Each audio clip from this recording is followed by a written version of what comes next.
I only have 15 of these, so take one and pass it on, please. It's a critique form of me. So, be nice. Check best on everything. Give me 5s, please. Okay. Hold on one second. Yeah. Counting your people. We'll get this out. We're getting right over, I guess.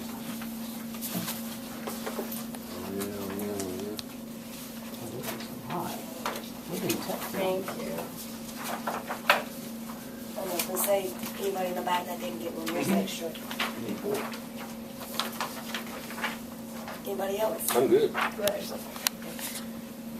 Oh. Ready? Okay.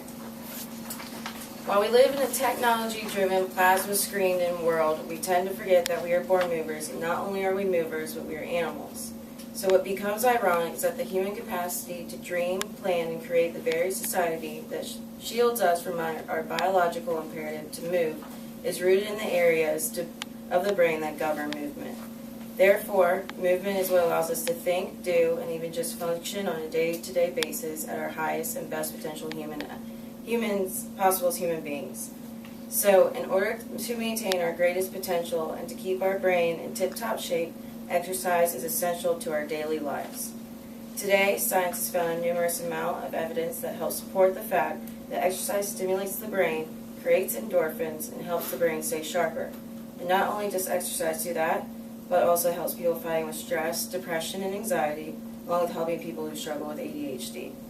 So today I want to tell you about how exercise is not only great for the body, but also is great for the mind. And you have what it takes to take at least 30 minutes out of your day to not only get your body in shape, but also get your brain and mind as sharp and healthy as possible.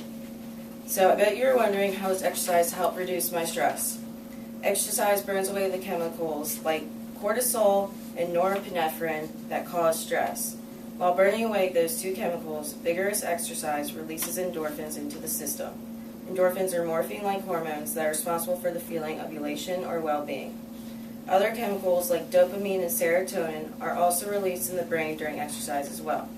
Together, endorphins, dopamine, and serotonin give a feeling of safety and security that contributes to offsetting some of the internal causes of stress, such as uncertainty, pessimism, and negative self-talk. When suffering with depression and anxiety, exercise is usually the last thing one wants to do.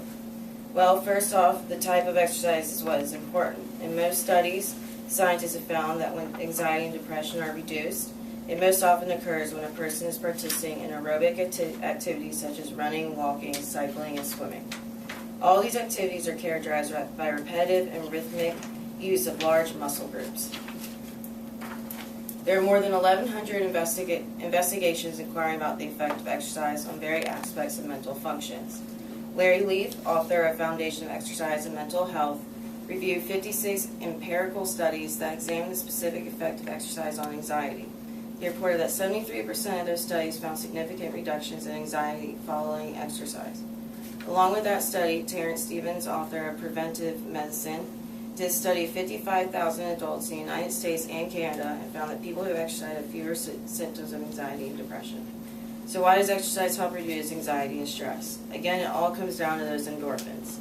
Endorphins act as analgesics, which means they diminish the perception of pain. They also act as sedatives. They are manufactured in your brain, spinal cord, and many other parts of your body and are released in response to brain chemicals called neurotransmitters. Exercise can also help with focus and controlling one's ADHD. It's hard living in a world where there is so much to attract our attention and where we are all apparently diagnosed with ADHD. But a daily dose of 30-minute exercise can help reduce the problem of lack of focus and ADHD.